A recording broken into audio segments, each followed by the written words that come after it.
Have there been any complaints about the preschool and SAC issues before, about the space and? Not since I've been on the board. If there were prior to the board, I wouldn't know. But since I've been on the board, I have not gotten any complaints about the space. Okay. Do you know if the preschool enrollment is declining? Yes, preschool enrollment is declining and has been for several years. And there's different factors for that we look at. A lot of it is just population. And I like to use the example, you know, my parents each have 13 kids in their family. Can you imagine? I have 24 aunts and uncles, over 100 cousins, over 100 first cousins. But anyways, then in my family, there's 5. And then I have 3 children. You see the pattern here? And my oldest child is 25 and has no plans to have children at this point. That's where she's at in life. She just, I don't even want to do it. That's, you know, a major factor is family sizes are a lot smaller.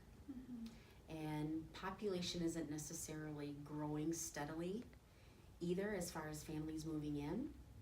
Our area is also pretty transient because there's a large amount of rental property, especially in Spring Valley. So there's a lot of in and out. So those types of factors all contribute to that.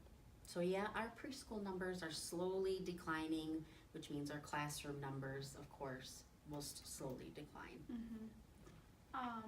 What would be the process in order to make this plan possible? Well, I think initially approaching administration, so the superintendent, tell them that you have this idea, ask them if it could be explored or can be explored.